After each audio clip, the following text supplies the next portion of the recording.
How is it going, everybody? It is Sean, or the Armchair Coach, and welcome to episode 7 of UTSA Dynasty.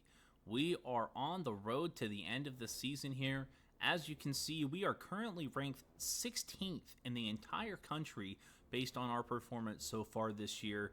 And I would say on all accounts, we have had a truly successful season on the field.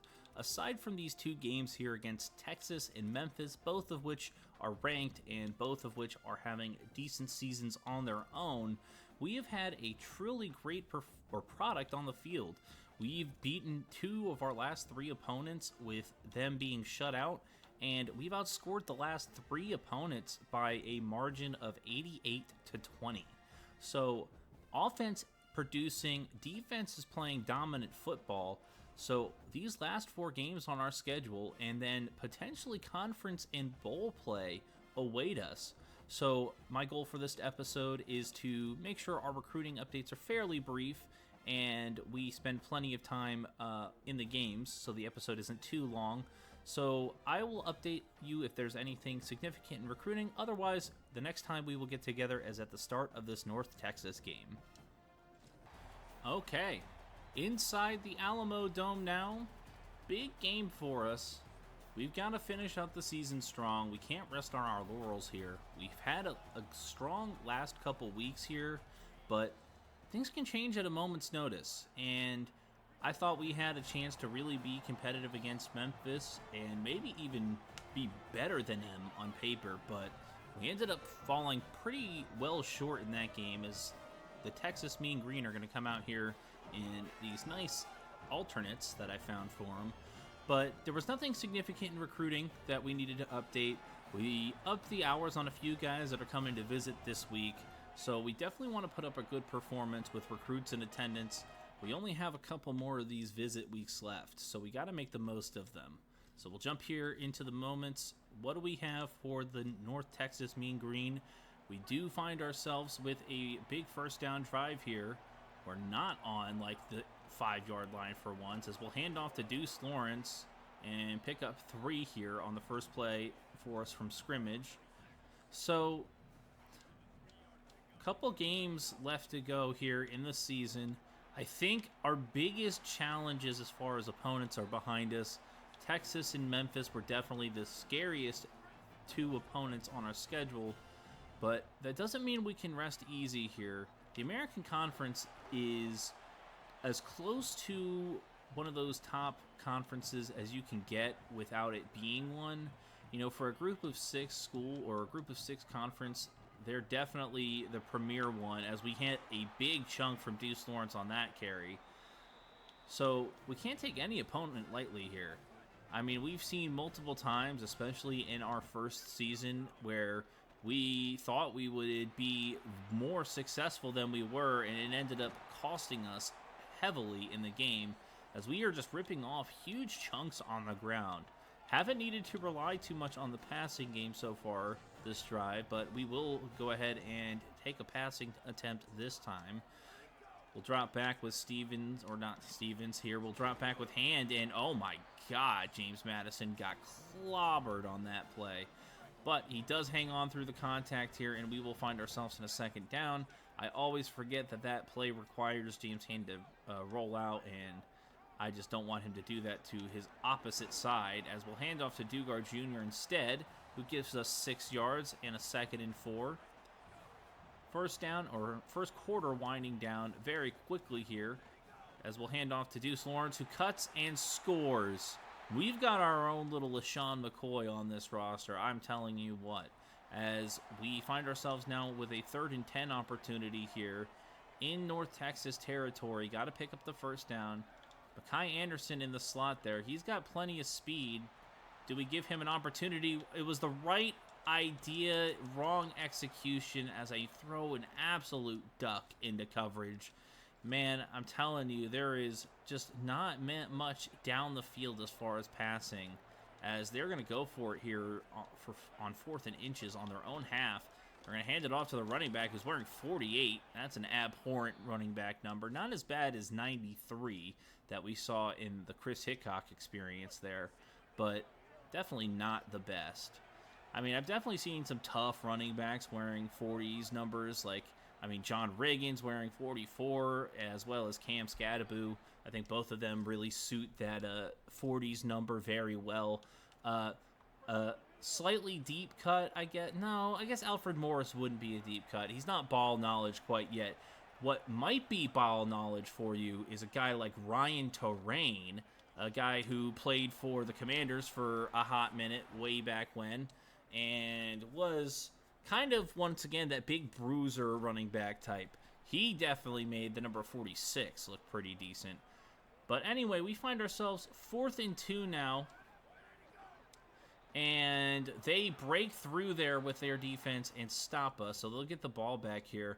Really defensive battle going on so far in this game. As the first half is coming to a close, it is only a 7-3 ball game. 3rd and 5 for them as the 2-minute timeout will interrupt our play here. I love how I feel like we get put into situations like that all the time. It's just a little bit annoying. I wish we wouldn't get put in these situations where it's like, okay, the CPU is just going to let the clock run down to the end of the quarter or the 2-minute timeout. As we force a fumble there, can we fall on it? No, he gets it back. And so we are unable to force the turnover there. That is brutal. Definitely could have used a big turnover there, as it is 3rd and 8 for North Texas now, as they are driving down our field slowly. Could really use a big stop or turnover, as there is no way. Oh, I need to see this again. Did a user just take over their quarterback? What is this movement? That is unbelievable. He spins and stops on a dime, which if any of our players did that, if I tried to do this with James Hand, this is a sack every single time. But he is miraculously able to get a completion because the CPU has decided North Texas is going to score on this drive. If North Texas does not score on this drive, I will give everybody who comments on this video $5. I am so confident in how the CPU wants North Texas to succeed here that I will put money on the line. If we walk away from this possession with the score still being 7-3, or even 7-6, if they get a field goal, I would still say I would be shocked. But 2nd and 10 here, they're going to look to pass and drop it short, and we force the incompletion there with our linebacker. So in the right place at the right time. 3rd and 10 here, 54 seconds on the clock. We'll play some man coverage here, try to get ourselves in a good position to maybe make a play. Our cornerbacks have been playing decent coverage in man this year, but not there, as our safety can't keep up with their tight end, which is pretty brutal when you think about it. And they've got a 1st and goal from the 5 now. And it is looking a lot like I said, the CPU wants them to succeed, as they are not going to score there on 1st. So probably going to come out here and throw it on 2nd. Once again, we're going to go with man coverage, especially down here in the red zone. Don't want to give them too much space to throw, as they're just going to step up and get the touchdown. And just like I said, the CPU decided on the play that he was able to spin on a dime and complete that pass for the 1st down that they were going to score on that drive. And there was just nothing we could do. So, unfortunately, that's just how it goes.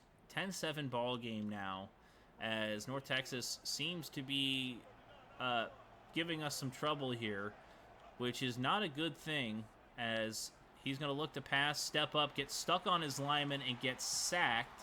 So the players getting stuck on the lineman benefits us there, as they're only going to get a field goal. We find ourselves down 6 pretty late in this game now, as the 3rd quarter is going to end. This is what I'm talking about. Why would you put us in a situation where there's 3 seconds left to go in the quarter, and I now have to wait for the 4th quarter to start? It's just annoying. Like, put me in at the start of the 4th quarter. Like, I don't want to sit there while I wait for the animation to play out, as there's just nothing there for us on 3rd. And 4th down now. we're going to have to look to the pass. We got to pick up the first. I mean, North Texas has just played some truly great football as we try to check down short and can't complete the pass. So we're going to come up short, and we do have the ball back, and it's 4th and inches here. I see one-on-one coverage on the outside. They are going to double him, though, but we give it to our other guy who can maybe get some catches in traffic there. So Romel Stevens comes up big. 3rd and 8 from the 34 now. And, you know, maybe not taking the 3 there on the last drive hanging in the back of our minds, but who's to say that we would have picked it up or would have been able to get the ball back if we didn't go for it there. So 4th and 1 now. We've got to go for it again. We can't take field goals this late, and we will give ourselves another set of downs to work with as we do manage to walk away with a touchdown there. And we've got the ball with 3:01 left. Now, we could, I mean, even if we walk away with an 8-point win, I don't think that gives us a big bonus. So I'm not incentivized to go get a touchdown, but we might just go get one anyway. Deuce Lawrence is loose. And we get ourselves a big touchdown here late in this game on the ground. No better time for the run game to come through for us than at this stage of the game. So defense now back on the field. A big stop would be great. A turnover that leads to points and gives us a little bit of a bonus to walk away from this game with would also be fantastic, as they're going to hand off here on 1st down, and we force a fumble on the first play and get the turnover. How many times have I just been saying, oh, let's get the turnover here? Well, is that Paul Howard? Was that Paul Howard that forced the fumble there and Shaq Keener on the recovery? What a play for the UTSA Roadrunners there as this game is coming to a close. So a big opportunity now for us to get some extra points on the board for these recruits in attendance and maybe walk away with a little bit more of a comfortable win. Little bit of a worrisome game as North Texas is going to start calling timeouts, but worrisome for a lot of the game as we were not moving the ball in offense, but finally coming up big at the end of the game offensively with a big running touchdown, and then defense playing huge football for us, getting a huge hit on the first play of North Texas's drive, forcing the ball out and giving our offense great field position here as we get the 1st down, and North Texas is not going to be able to stop the clock anymore to get themselves the ball back, really. So the game is over, but we're just playing to maybe run the ball in here as we'll hand off to Dugard Jr. again and pick up 4 as, oh, one of our guys goes down. That's Enrico Migueli. Maybe we go with an option play. Have not run the option too much this year. I mean, honestly, at all. So why not run it here? As we'll hand off to Deuce Lawrence, as I kind of wanted to pull it, but I decided on that too late. The Mean Green used their last time out here, and we'll just keep... Oh, okay. Enrico Migueli is going to be out for the rest of the game. 3rd and 3 here. Let's just keep the ball on the ground. There's no reason for us to push the ball down the field with the passing game. And why would we even need to worry about it when we've got a running back who can put the ball through like DJ Dugard Jr. and as well as Deuce Lawrence. So now they're going forward on 4th down here with the game on the line. And what a turnaround in the second half. I was definitely a little bit concerned as we were getting down to the end of the 3rd quarter here. But that sequence in the 4th quarter was a huge turnaround for us as we are going to get the big stop on 4th. And it's a 3rd down. We're on their 31. Once again, EA, if you don't want me to do this, don't make it so I get an extra bonus for blowing teams out, as we're going to give James Madison an opportunity. They do knock it out.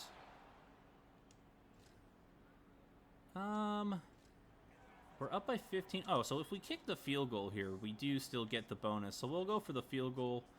We've got our true freshman out there, as we will put it up and through right down the middle, and it might just be a blowout here as we walk away from this rivalry game. Victors 31-13 is your final score. Let's take a look at the stats here. James Hand did not have a great game. Really did not have a great game, unfortunately. 2 interceptions. One of those was definitely my fault, but just not having a great season turnover-wise, it looks like, and we might fail that turnover objective for our AD, which will be bad for our job security. But DJ Dugard Jr. here and Deuce Lawrence both having pretty decent games on the ground, and Romel Stevens having 6 catches for 79 yards today. So I'm definitely glad we're giving him some more opportunities. James Madison being held to 2 for 35 today. So just not a lot happening for us as far as going through the air.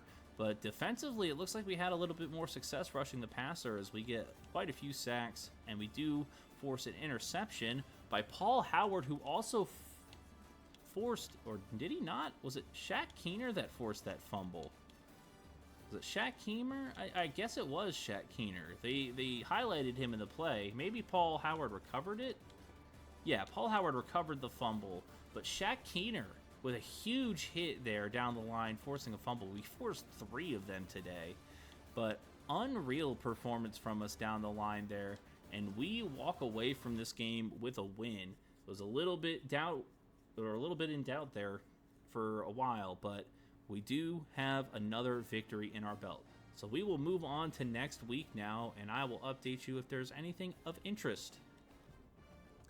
Okay, so we have reached next week, and as you can see, we've got a verbal commitment from Legend Amadi. We've received a verbal commitment from Stephen Montgomery, a verbal from Sam Tuafea, and Garrett McGlynn verbally commits as well. A lot of verbals this year, as we get a verbal from Xavier Dicker as well. So, good start. A little bit concerning that we only got verbals, because that means they can definitely be flipped. So, we're going to set up practice. We'll take a look at recruiting here, and we will see what's going on. Okay, so no big updates as far as recruiting goes. Some of the guys that we were going after, the other teams that were in those recruitments actually are dropping out. So we can actually pull some of the points that we had off of them, and that's what we did. So we are now getting ready to walk into this game against Rice, where last year we had no problem taking care of business, although it was a 14-9 ball game.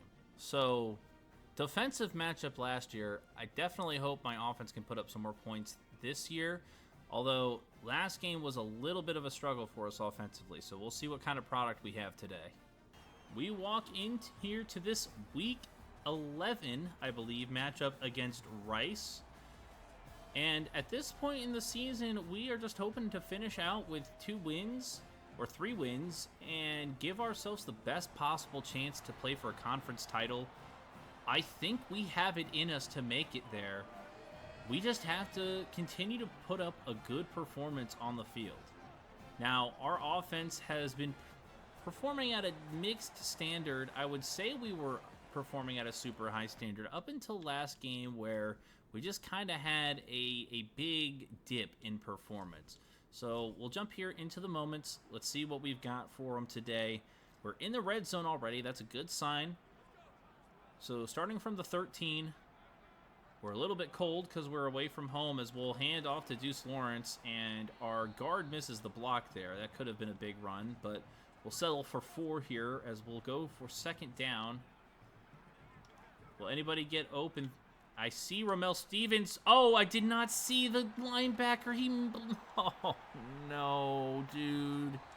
I see Romel Stevens here, and he is wide open, but the linebacker is just kind of blending in with the end zone as I'm eyeing him up, and I just don't see it. So that's just a horrible turnover from me there. Can't afford to have that kind of play happen, especially on our first opportunity in the red zone. Oh, we're going to play a play on defense here because I forgot to go back into the moments. We'll hand off, and we blow it up. Good play of any play that we're going to have on defense there. So we'll go ahead back into the Super Sim, and we'll see what our next. Not much happening so far in this game. We do get the ball back on offense next, and we are in a 3rd and 6 situation. Geez, that's hard to say fast. As we will line up in the shotgun, try to pick it up through the air, go to our guy James Madison, who will come up and have the ball knocked out. Can't time the catch correctly, and they're going to give us the opportunity to go for it on 4th and inches here. I don't know how we ended up 4th and inches. They are stacking the box. I kind of want to go with a deep shot here because they're playing press. And I see Romel Stevens wide open, and we can't get it there. No!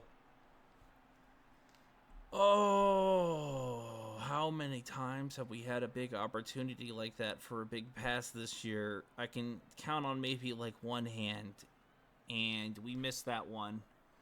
Oh, that one hurts. That was an opportunity for a big touchdown pass, and we blow our opportunity there. 3rd and 7 now. What do we do on this one? Looking short, nothing there. I see a running back wide open, though, as Dugard Jr. is going to try to get to the end zone, try to get to a spot where we can make the juke and score, but not quite. Does put us in a red zone situation here, so we will take control. Deuce Lawrence in the backfield now, giving Dugard Jr. a chance to catch his breath. We'll hand off, but Rice is all over it that time. Run game has not been what it was to start this season as we've been playing these last couple of games. We have a few offensive linemen injured, and I think that's definitely affecting us on the field as we're just going to have to scramble and throw this one away. I think we're absolutely feeling the strain of missing, I think, 2 of our better offensive linemen. Kevin Yeast is out, I believe, as well as someone else. As we will try to get a hot route in, and it's just not happening. Okay. Can't get a hot route in at Rice, and the ball's going to get batted down at the line, dude. This is brutal. This is the kind of stuff that was happening to us in Season 1 where just nothing we were doing is going our way. Like, had an open guy there in Mekhi Anderson and couldn't get the pass off, and it is going to get batted down a second time at the line. Rice is playing out of their mind in this game, and our defense needs help. Hey, guys, guess what? The first half is over, guys. I am so tired of EA doing this, man. Stop giving me moments right before the quarter and the 2-minute timeout. I'm so tired of getting stuck in these cutscenes. And now, guess what I have to do? I have to put us back in the moments because the animation of the quarter ending throws us out of the sim settings. Broken, buggy junk. So, scoreless game as we are in the 3rd quarter now. I mean, we are looking for a spark anywhere we can get it as we send the receivers up the field, and we'll step up and run with James Hand here. Not anything going on for our offense today. Not anything going on for their offense either. We can't seem to escape these super defensive battles against Rice here as we're going to hand off to Deuce Lawrence, and thankfully, due to his speed, we're able to outrun the defender and get across the goal line in this game finally. Breaking the seal deep into the 3rd quarter, but we do find ourselves with a quick red zone opportunity again. So 4 minutes left in the 3rd quarter now. Let's see if we can turn to the passing game finally. Our receivers get stuck on each other, and I'm trying to spin, trying to do a skill move with my quarterback, but wasn't past the line, but apparently I was because that's an illegal forward pass. So just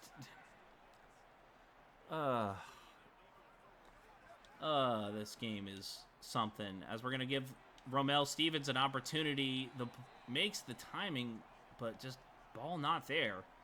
James Hand just not getting the ball on target these last couple games.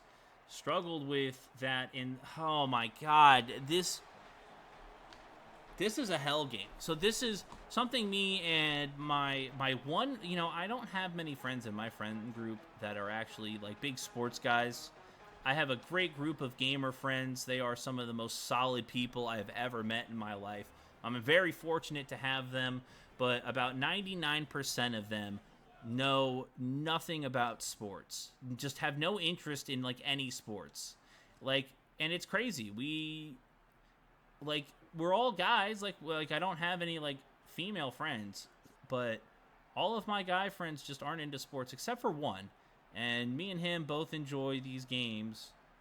And we've been in many a situation like this, and we call these hell games, as that is going to bounce up the crossbar and in. So a clutch field goal there from deep for our true freshman kicker, and he's going to get put in another deep field goal situation here. I mean, once again, this is why you go out, you get yourself a big leg guy, as he's not going to get that one. So, but the fact that he was able to make that first kick is important, although him missing this next one is now putting us in a crucial third down situation. We're going to go with some man coverage here. First defensive moment, I think, of this entire game. So haven't needed to worry too much on defense, and maybe that's why, as Alan Angerer is going to get his second sack of the game, as it is 4th and 19 there, and they're going to kick the ball to us. But Rice gets the ball back, and we now have to stop them on this drive to win the game. So 14-9 was the final score of last game. It is 13-7 right now, but Rice's quarterback is on the run. Aaron Philo is his name, and he gets a big gain for them on that first play of the drive. So got to watch for the QB run, I guess. So we'll be more vigilant here on 1st and 10. Kind of stinks we're getting a defensive moment when we haven't had any opportunity to kind of get used to this offense, as once again he's going to roll, but we are more prepared for it this time, and we will bring him down after just a gain of 6. He's a pocket passer, but he's definitely got a little bit of oomph to his legs, as Rice takes a timeout here before the 2-minute timeout. Not really sure why they would do that, but 2nd and 4. We're lining up here. We're playing the pass because they definitely need to get the ball into touchdown range and fast, because they cannot afford to kick a field goal. And once again, their pocket passer quarterback is going to gash us on the ground. I don't know how we stop a pocket passer with that kind of speed. I mean, that's truly just ridiculous. We're talking about a guy who should be slow as a bag of rocks, just burning us on the ground. So I guess when the CPU needs to go down and win the game, they're going to... Dude, this is going to be one of those games, because why am I getting sucked into a block here, guys? This is the dog shit that makes EA the worst company ever. My guy should have an angle here. He shouldn't be turning to the lineman. He should be trying to fill this gap. The lineman, if he's in this situation, is not going to all of a sudden be in the perfect spot to get this block. I should be able to run past him at that point. But no, once again, the CPU needs to get the ball down the field and score. So they are going to make that happen by whatever means necessary. 1st and 10 on the 16 for Rice. They're going to look to pass again, and they're going to throw it short, and we can't bring down the tight end. Like, this is the stuff that starts happening when the CPU wants to take over and win the game. And I don't know what we've got to stop it, really. It's 2nd and 4 now. Philo is going to take a snap in the shotgun. We've got no choice other than to make a stop here, as we will get a quick tackle on the tight end that time. But it is a 3rd and very short here. We're going to send some pressure.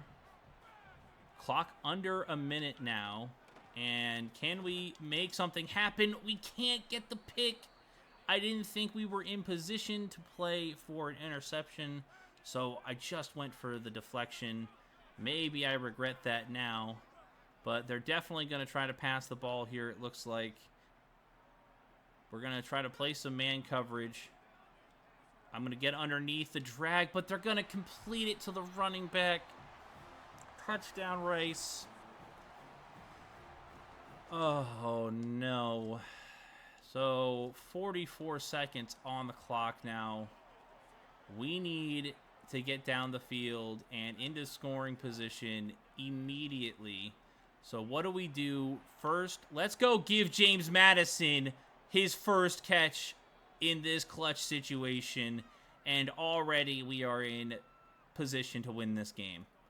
And I think we do the smart thing. We're on the 29, so we are well within field goal range. I have full faith in our kicker to make a field goal from this close.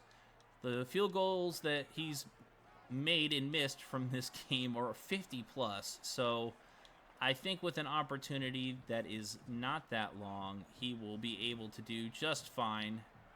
As I guess we're just going to run the clock down here and kick the field goal because don't have time to really do much else.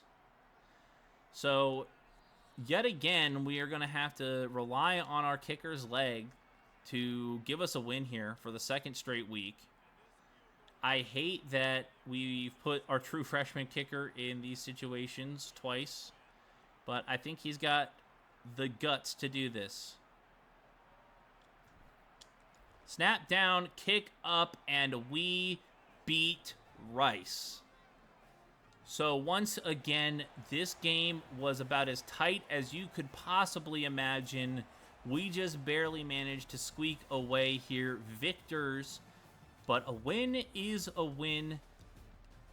And like I said, conference opponents are not people you can take lightly. So every game matters in this American Conference, as what is going on. Was worried something bugged out there for a second, but we do end up here in the post-game screen. So let's take a look at the stats.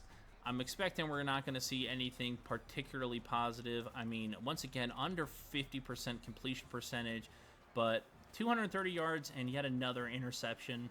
On the ground today, not a ton of success either, as Deuce Lawrence leads the way with 69 yards. And through the air, Arvis Battle actually leads us today, 77 yards on 5 catches. But most clutch catch goes to James Madison, who only had 1 catch today.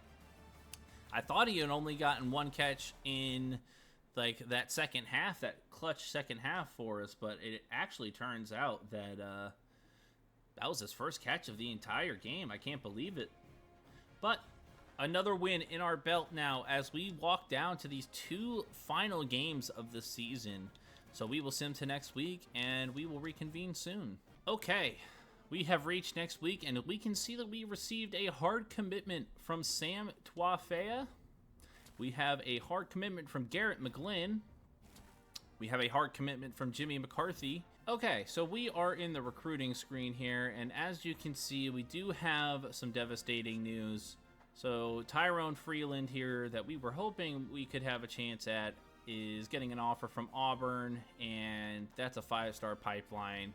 And we can't really afford 180 NIL, so we do have to back out of that recruitment, unfortunately. I will take a look at the recruiting board here, maybe see if there's one last guy that we can sneak in. But I think 15 high school guys is actually a pretty solid class. We might have to go back to the board at strong safety as well. As we can see, Sam Ryman is just kind of destined to go to Rice, unless we have a good visit for him here against Troy, which I think is next week. So we will take a look and see what there is to see. If there's an update, I will let you know. But otherwise, we're going to hop in here to our next game. Okay, so we are back with another update. Matt Etheridge here has reached late point of the season with no real offers either. He's a contested specialist from Rio Rancho, New Mexico. It's pretty good size, not the best speed, but once again, we never know how these guys will develop. So we've added him to the board here, and now we will walk into this matchup against East Carolina, which is a team we have not played so far. So we will see how we do in our first matchup against this team ever. Eastern Carolina is getting ready to march out the tunnel here, as we really don't know what to expect from this game because we haven't seen them in any games yet. First 2 seasons have passed, and we are not familiar with Eastern Carolina's game at all, but we're going to hop in here to the moments and see what we've got for their roster today. They are 3-7, but their roster is a 74 overall, so they are definitely not a team we can take lightly here. We find ourselves in the red zone here as the first quarter is winding down, and we're going to hand off to Deuce Lawrence and find a quick touchdown on this moment. We don't get a ton of those, really, but we will take that here. So Deuce Lawrence producing big as he's going to kick the door in and announce our arrival at Eastern Carolina here. And East Carolina is now marching down the field for themselves, and it is 3rd and 8, though. So first time seeing this offense on the field. I tell you what, the uniforms are interesting, to say the least. I know some people love them. Me, personally, I don't know if I'm a huge fan.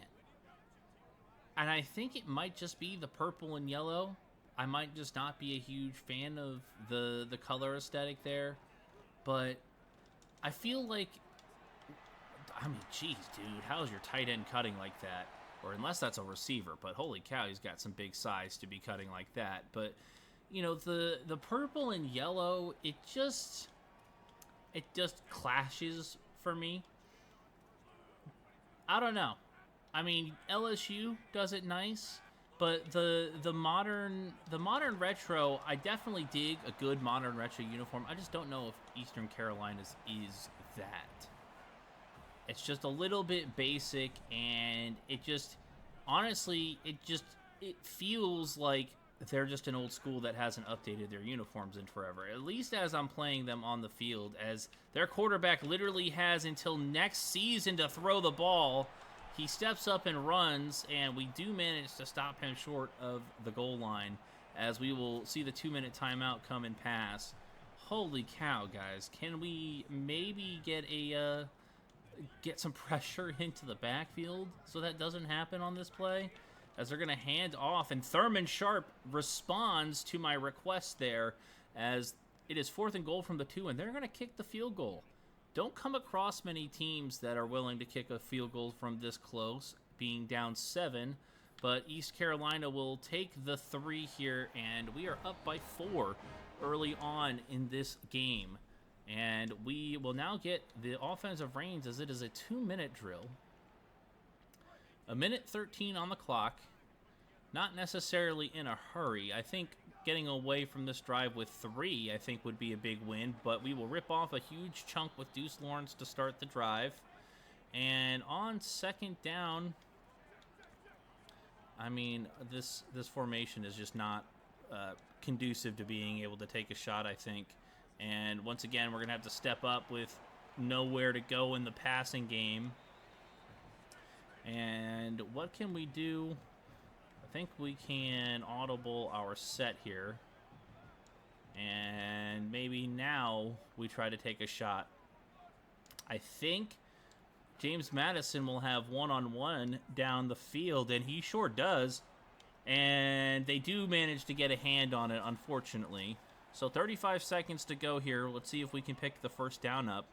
Ramel Stevens might end up with one-on-one coverage there. He does beat his man off the line, but he does have someone on him, so we'll look for Mekhi Anderson there. Finally, a pass that wasn't batted down at the line. Last game against Rice was horrendous as far as just the luck that EA will give you. As, almost a big catch for James Madison, but we can't time it up there. So 2nd down and 10 here.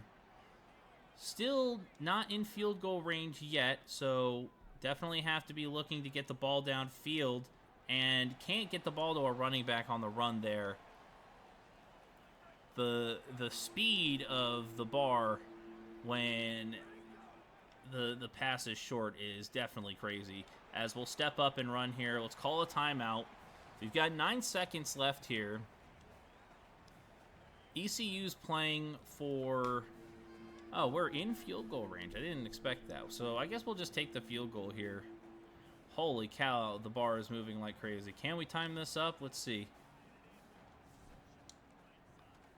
Automatic. Kicker is electric. 10-3 lead for the Roadrunners going into halftime. And we get ourselves another big 3rd down stop here on the line, as we will come out here playing the pass as they're in the shotgun. Will they throw it or will they hand off? We've been duped by this set so many times. They will look to pass here, and they're going to dump it off to the running back, who's going to make my guy miss and just barely get the first down. Not able to stop them there, but we do put them in another 3rd and 6 this time. I think we go with a man coverage set here.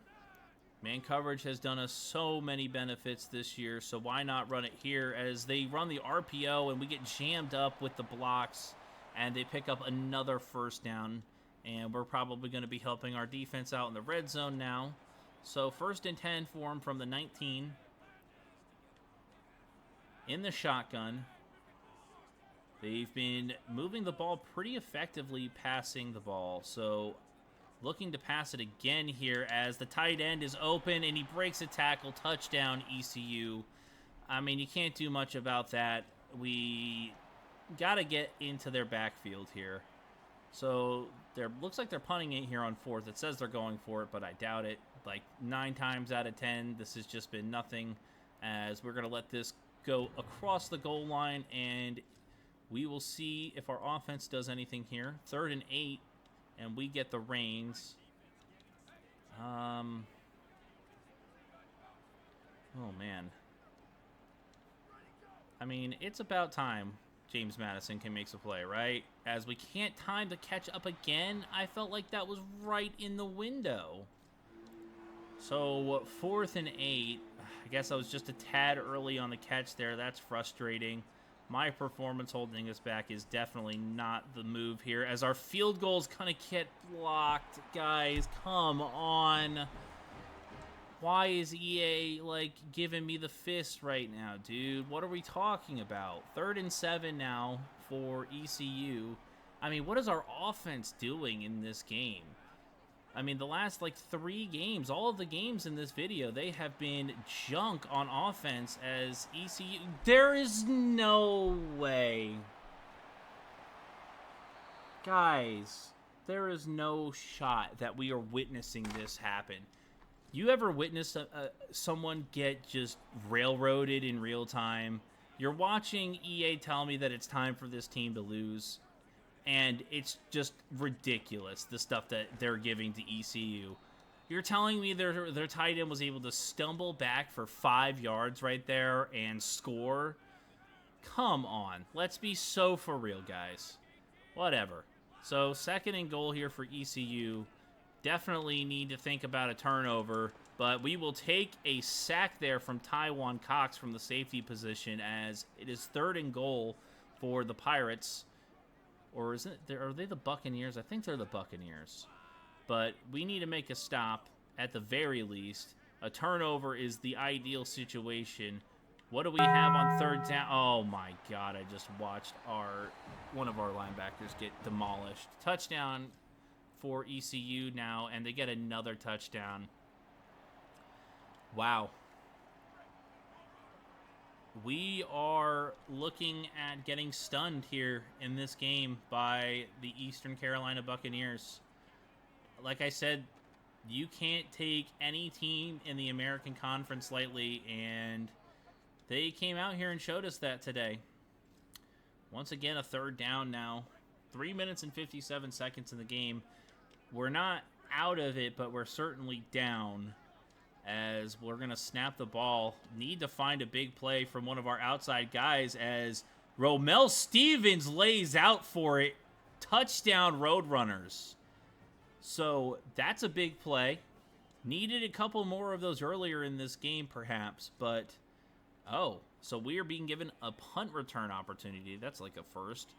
But we have an opportunity now to come back and tie this game with 3 minutes left.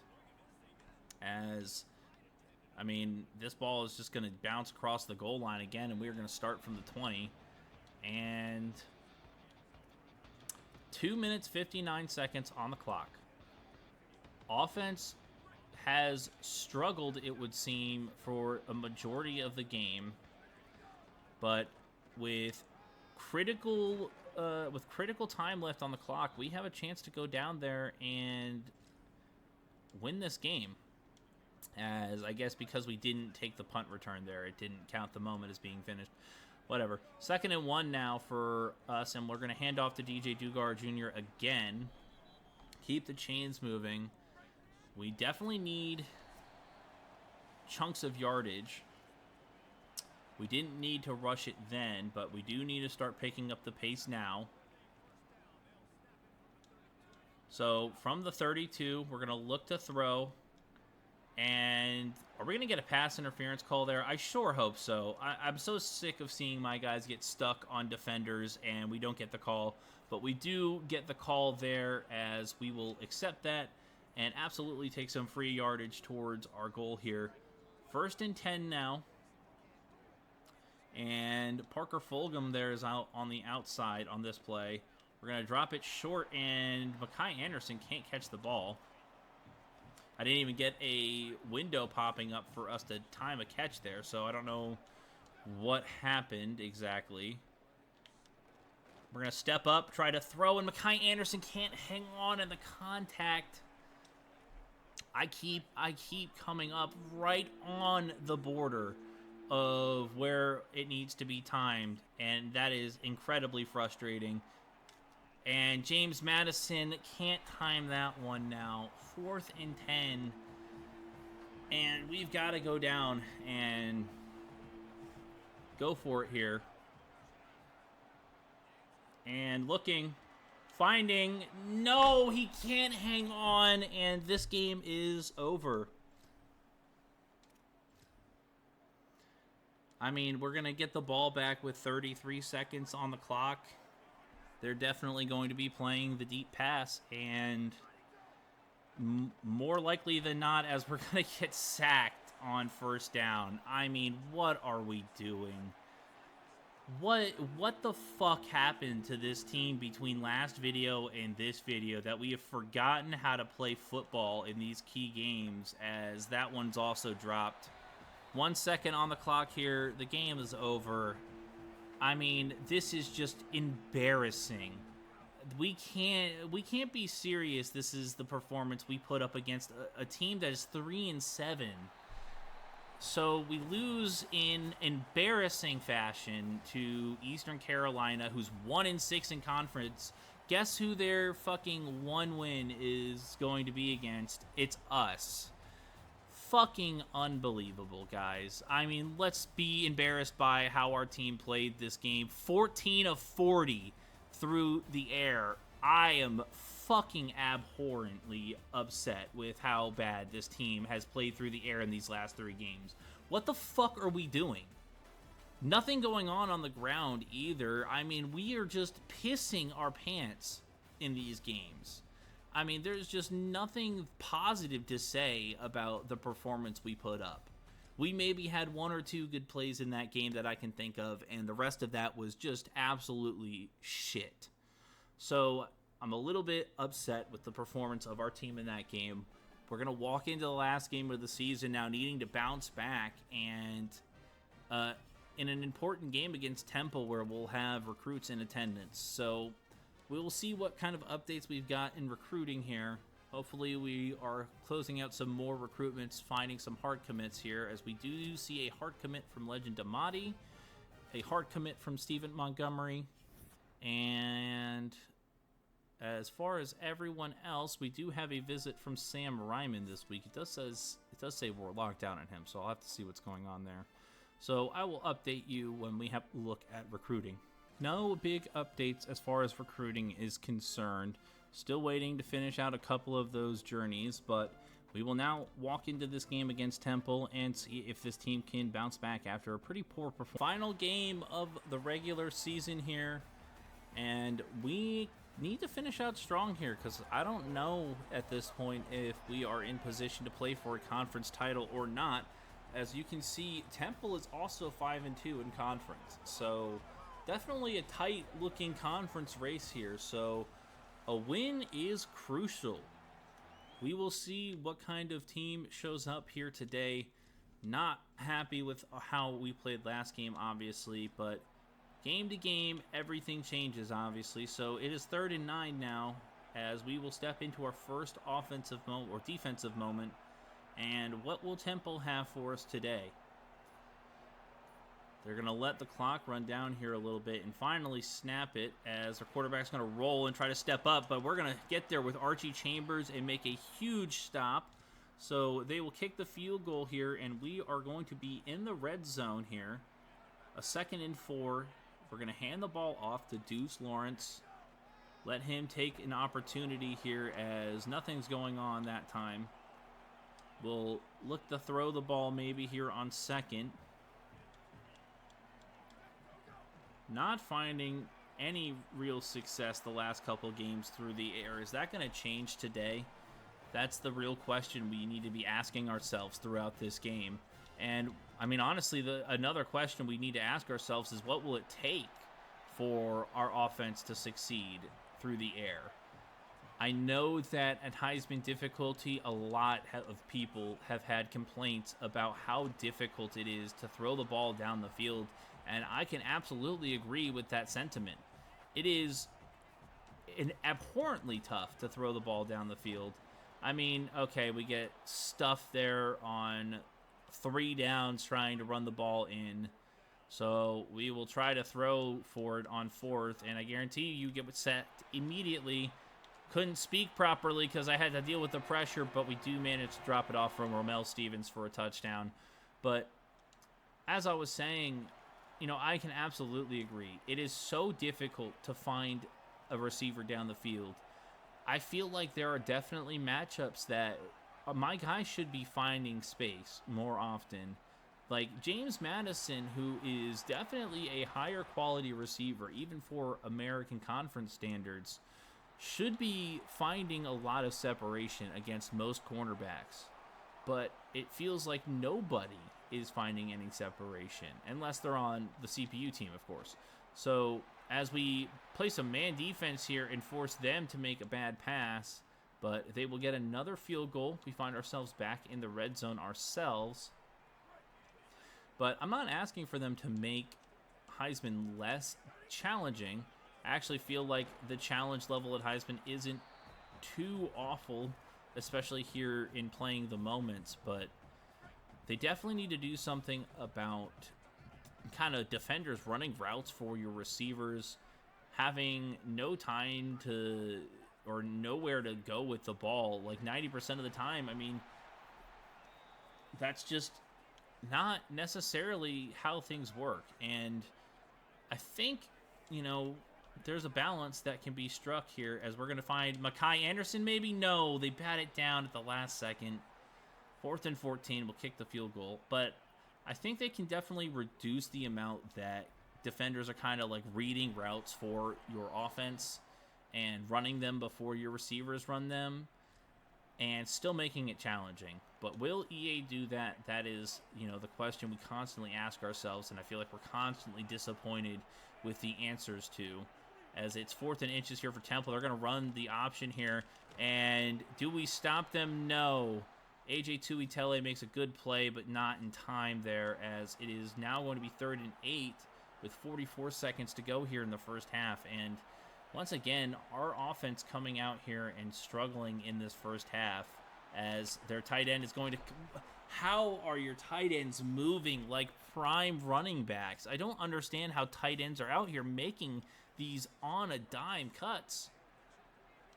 Gosh, my tight end moves like a guy in like a bag of bricks in quicksand, but every other tight end I've played against just cuts like he's, I don't know, like even Travis Kelce, one of the best tight ends of all time, was never moving like that. But once again, whatever, EA. 10 seconds to go here, 2nd and goal. What do we have for them as we are going to get there with Enrique Warrior and force a fumble, but they are going to fall on it. They're going to try to get back to the line, but that is a big play from Enrique Warrior to force a stop before halftime. So we will walk into half with a fragile 10-6 lead here, and I guess I'm going to have to put us back in the moments because halftime came before the moment ended. So we'll take the kickoff return here. We'll see if we can do anything. Is Noah, what's that? Noah, can't remember the last name right now. As we go down and get a quick touchdown in the 3rd quarter, but so does Temple. We're back in the red zone here. 17-12 is the score. 2 minutes and less, or 2 minutes to go here in the third, and we are not going to find anything there on second down. So, once again, third and short here for us. Try to go to the passing game, but there's just no time.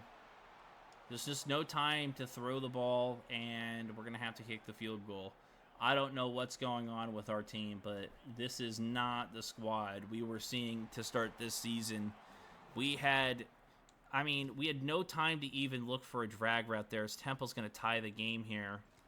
And it is 3rd down and 3 for us. We're in their territory, but we've just struggled to find anything in this game, as we will find a first down there. And we are now in the red zone. We are given the ball here 1st and 10 on the 18-yard line.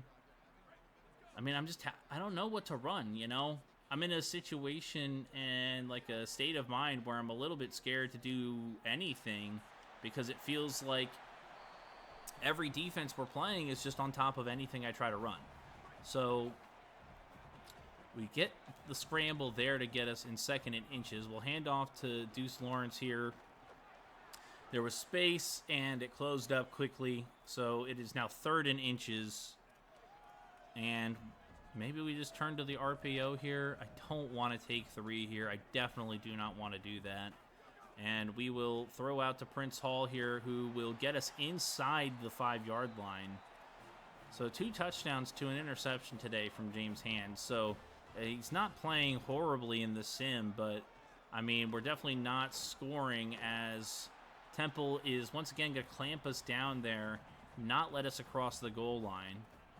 I think we once again turn to the run, as the 2-minute timeout will come and go. Never know what the right thing to say for the 2-minute timeout is. I feel like I always say something stupid there. As Deuce Lawrence is in the backfield again. Is DJ Dugard Jr. banged up? We will hand off to Deuce Lawrence and take the lead with a little bit of time left on the clock here. I do want to see real quick. Oh, I guess Deuce Lawrence was just getting a lot of carries there. Or DJ Dugard Jr. is just a little banged up and we're giving him some rest. Either way, 7-point lead, minute 55 on the clock. Never a better time for us to start playing some great defense than right now, as their quarterback has some wheels, as he makes us miss horribly in the open field. I mean, can't predict the movement there. I mean, what am I supposed to do when he's moving like that? And he's going to throw the ball here on first down. What is that? What are we doing, guys? Make a tackle. I see what's happening here. I see what's happening. I mean, the last 4 games of the season, the CPU is just absolutely destroying me in these clutch situations, and that's going to be complete, dude. Holy cow. What is our team doing in these games? Like, they're going to dump it off on a screen and they're going to score. I mean, oh my God. What is this collapse we are having? What is this collapse that our team has had in these last 3 games, where we have struggled to do anything offensively, anything defensively, really? And now we find ourselves in these, like, end of game situation. What is this play that is called right now? That is not the play I picked. Handoff again to Dugard Jr., and we'll let him pick us up the first down. I mean, we don't need to rush per se, because we can just get ourselves in field goal range and once again win by 3. But God, I am so tired of games coming down to these kind of situations for us. What is it going to take? You know, like, our offense was performing so well. You know, we had a stretch, like I said, at the start of last episode, or maybe it was this episode, where we were outscoring opponents 88-20 in our last 3 games. And now in these 3 games, we've barely put up 20 points, it feels like. But, I mean, I know it's more than that. But we are driving ourselves down here into field goal range as, I mean, I would have liked to get us closer than this. But we will call our timeout there, and it's going to be a 52-yard field goal for the win. Temple does have a timeout, and they will call it here. So, tie game. We're going to try to get this field goal through up the uprights at home. Long one for the win. Our field goal kicker for the third time this season is going to win us the football game. Deep breath out as we manage to walk away from yet another tough game as winners. And we look towards the end of the season now for conference title aspirations. And we'll have to see what the conference records have to say about that. But looking at the stats here, James Hand was over 50% completion this game, still threw an interception. Haven't had many games with any of our quarterbacks where we have thrown for more than 200 yards, unfortunately. DJ Dugard Jr. almost gets to 100 on the ground. James Hand had a pretty good game on the ground as well. And Deuce Lawrence not very effective today. And receiving-wise, we just continue to struggle because our passing game just isn't finding any success. Defensively, though, not much success either, it looks like, as we only pull 2 sacks and 2 tackles for loss and no interceptions. So, last regular season game complete.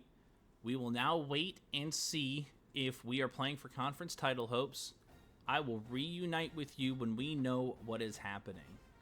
Okay, we have reached next week, and I definitely want to make sure we're sharing our recruiting update. So Xavier Dicker hard commits to our squad, and it looks like Sam Ryman verbally committed to Rice despite the visit. So unfortunately, that looks like a recruitment that we are bound to lose.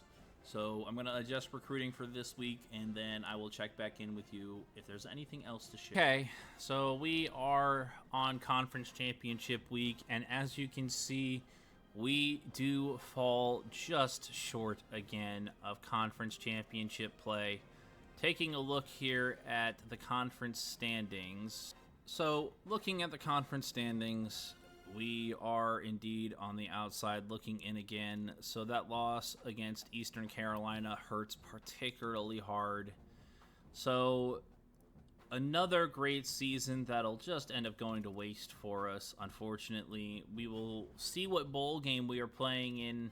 But, you know, unlike last year, this doesn't feel like a bowl game we're playing in for pride. This bowl game actually kind of, you know, it's a bowl game that we don't want to play in. You know, we're not happy about a good bowl game against whoever. We wanted to be playing in the conference title. We wanted to be playing for a chance to go to the college football playoff, and that's not what's going to happen here. Recruiting update, there really wasn't any. We ended up dropping out of the recruitment for that 4-star receiver. He ends up getting an offer from LSU, so no point sticking around where we aren't wanted, probably. And for a couple of other guys, they ended up moving into their top 5, so we up their pitches. And everywhere else, we are still just waiting out the recruitments. And I guess now we will sim to see what bowl game we will be playing in. Okay, so we are at the Heisman ceremony. We've got a couple of guys here. Joshua Moore, 1,500 receiving yards, 19 total touchdowns, and 98 catches to go along with it. Bryce Underwood here, 3,800 passing yards, 40 touchdowns.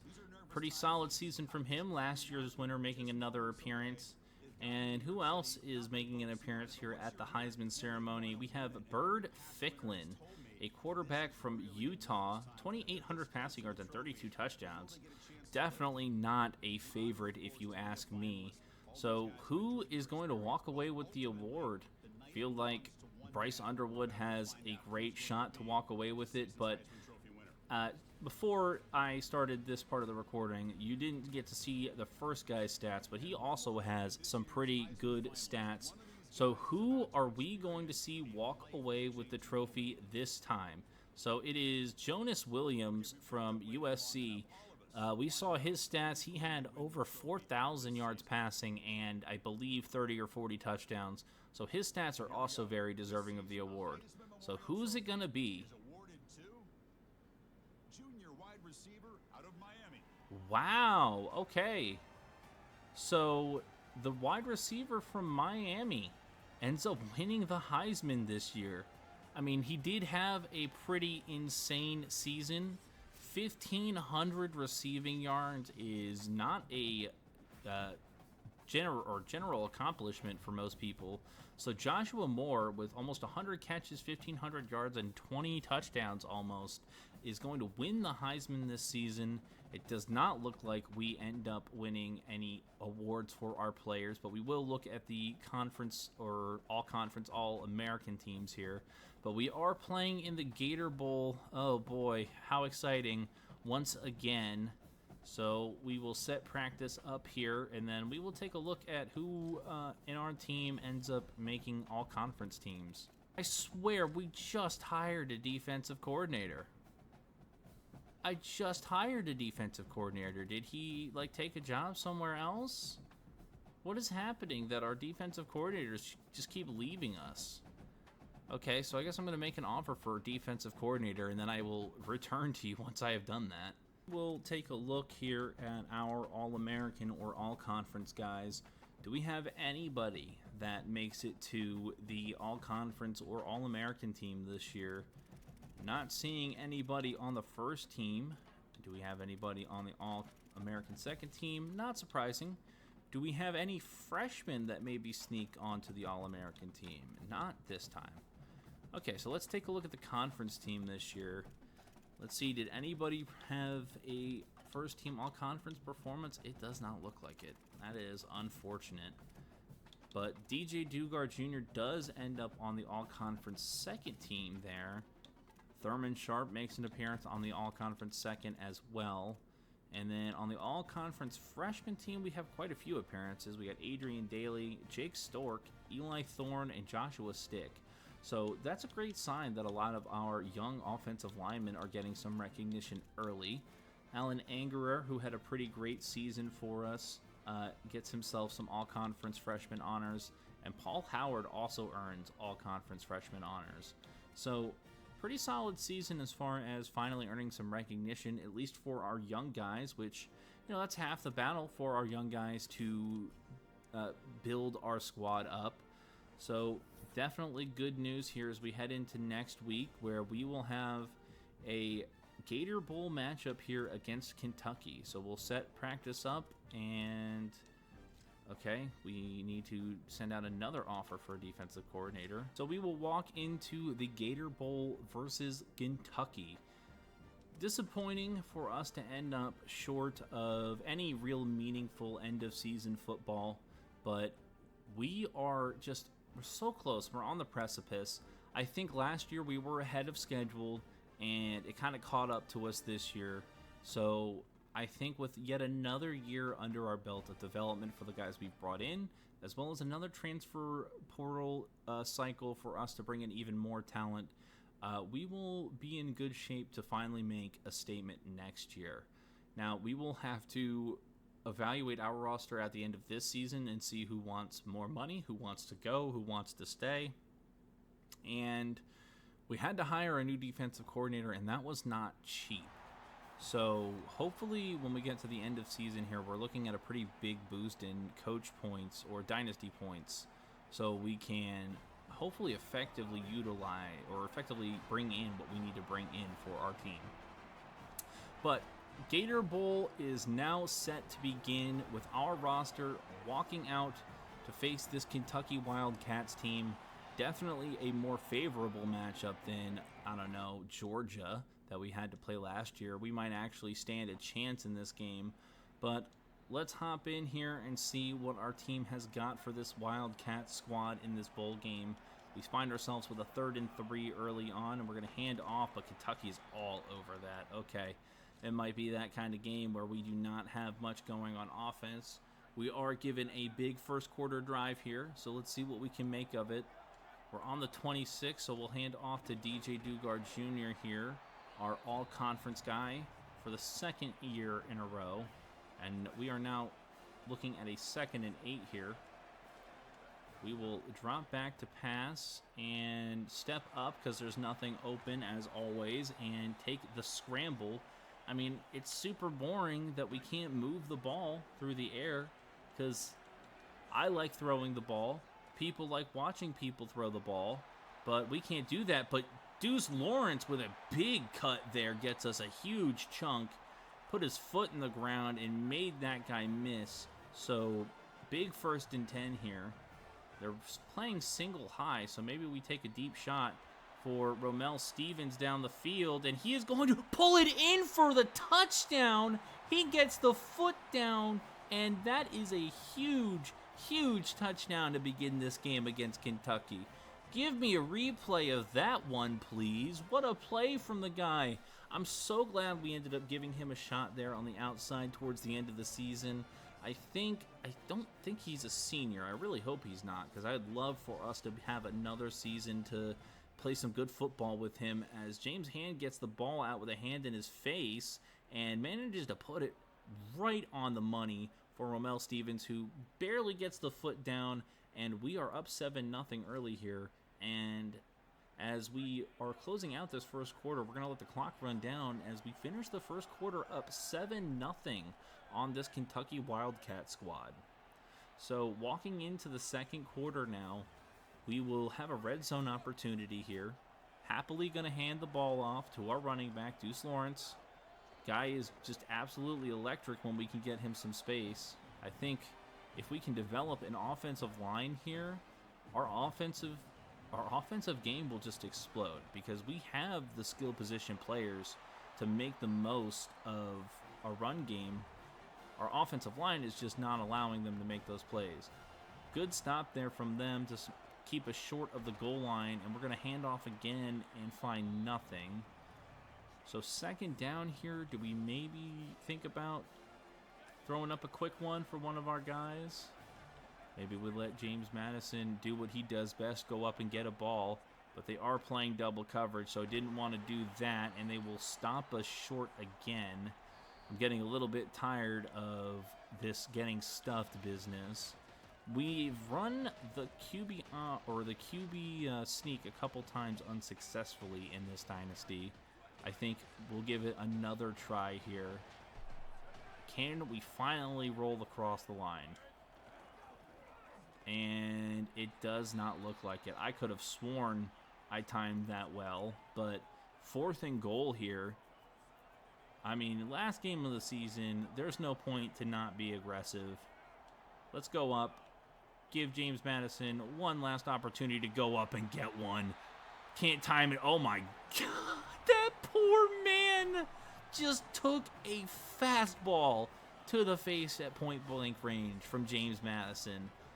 But James Madison is going to bring down another big touchdown. His last game as a Roadrunner. I think he's feeling pretty upset about it. That poor guy just got clobbered with a football. But 14-0 lead here for the Roadrunners here, as Kentucky finally manages to go down and get themselves some points here. 2-minute drill for us. 1:55 on the clock. Dugard Jr. in the backfield. Hand off to him. Get stuffed. What else is new? 2nd and 9. Can we potentially try to dial up something long? I don't think so. We go to Mekhi Anderson here on the quick out, get the first. We'll turn to the hurry-up offense here and get our play set in. And snap the ball quickly. Gonna look. Thought about Romel Stevens for a second, just didn't like it enough, and we will just step up and take the quick gain. We'll set up the next play here, get the offense back to the line. Thinking about a timeout soon, if nothing else. Going to step up again. Can't make a man miss with James Hand, and we will go ahead and use a timeout now. Let the offense catch their breath, and maybe we try to catch them napping here with a draw on 1st and 10. Surely they wouldn't think about us running a draw here this late in the half, as Deuce Lawrence is tackled by Arvis Battle Jr., our own tight end. You love when your offense starts playing defense on you. And 1st and 10 here with 50 seconds to go. We'll go to the RPO to Romel Stevens here. Try to get out of bounds, but they do manage to keep us in. Wanted to call the hurry up, but couldn't get the Y button pushed down in time. And now it's 2nd and 4. We're going to maybe let James Madison go up and get one down the field, but he's double blanketed, and they will give us a sack on 2nd down. So, got to think about doing something else here now. Maybe we turn to a pass again, but this time we don't get sacked. That's definitely something different, right?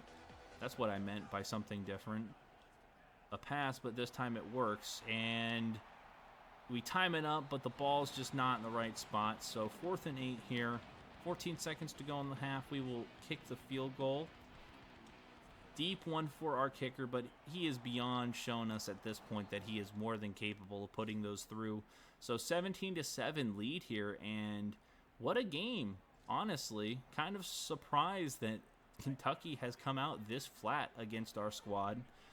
4th and 4 here, and they want us to get aggressive and go for it, and I will happily oblige as Mekhi Anderson will pull in the catch, and we've got a red zone opportunity now. We'll happily just continue to hand the ball off to our guys. We've had some success in the passing game. Crazy that we've managed to succeed against an SEC school, but couldn't do anything against the last 4 American opponents we played through the air. But I won't complain. Momentum is momentum, and Deuce Lawrence will get it across the goal line. Touchdown UTSA. So 24-7 as the 4th quarter begins, and now this, I think, is a point of pride. Walking away with a win against an SEC team, even if it's Kentucky, is big news for us.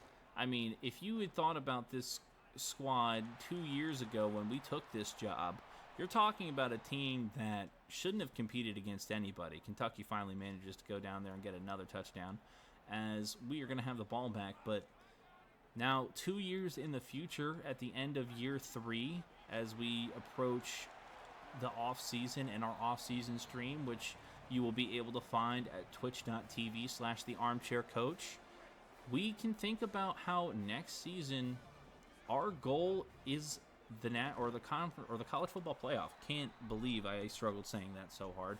I was thinking conference championship as well. We definitely want to play for the conference championship, and we want to play for the college football playoff. Even if we don't win the college football championship next year, being in the race, I think, would be more than a win for us. Obviously, our goal here is to win titles. We don't want to be at UTSA for 10 years and have nothing to show for it, but we also want to be able to do this in a fashion in which, we've got our guys succeeding. As we will get the offensive pass interference. Okay.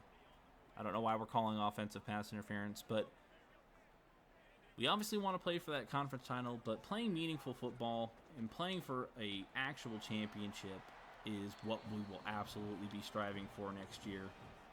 But a win against an SEC opponent to end this season absolutely is something we can hang our hat on, be happy about, and when we're managing our roster here at the end of the season, hopefully the guys will see that we are on a positive track here and want to stay as we... Oh, okay. That was not the pass to throw there.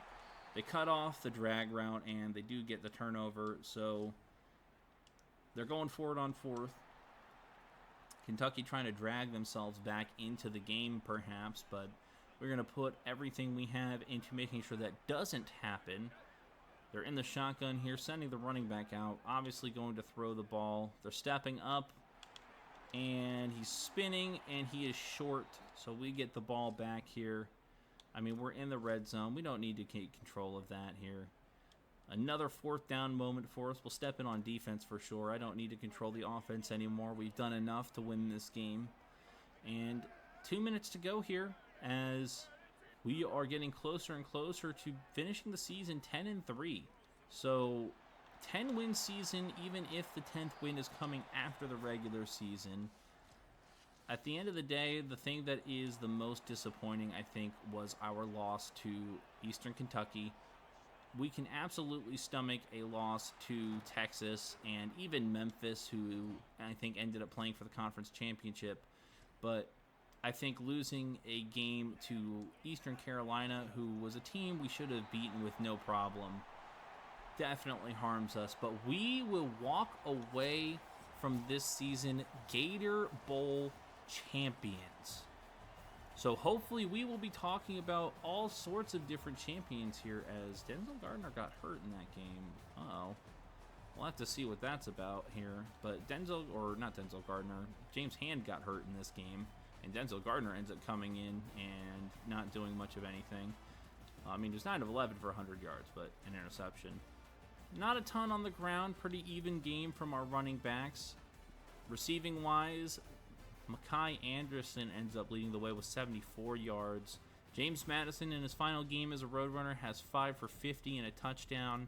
And Ramel Stevens, who is just a junior, has 4 catches for 60 yards. So he will have one more season with us. So hopefully next year, as a senior, we can really utilize him to the max here. As on defense, we had a pretty good game, having a few tackles for loss, a few sacks, no turnovers through the air, and a couple forced fumbles. So really strong finish to our season. 10 wins, even if the 10th game comes after our regular season closes. We will take that. And now we will reach the end of the season. We'll see who plays for the national title.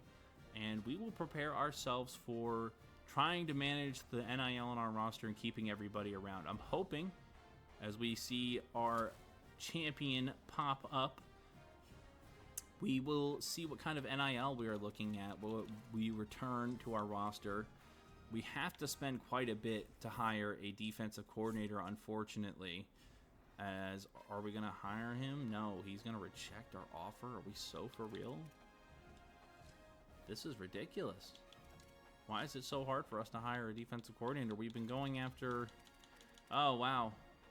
Okay, so he rejects our offer, and now there's, like, nobody left. Okay, so next season's gonna like suck really hard for finding recruits, because for some reason the guy we just hired last season ends up leaving us, and we're gonna have to hire one of these base recruiters. I'm not offering them any NIL because they don't deserve any.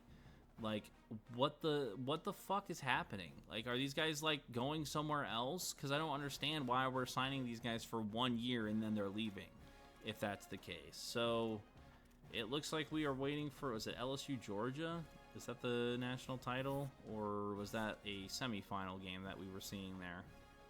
Not sure. Guess we'll see here next season as, yeah, I'm sure, as we hire some random coordinator that doesn't actually exist. And it's national championship week, and it's Ohio State versus LSU for the championship this year.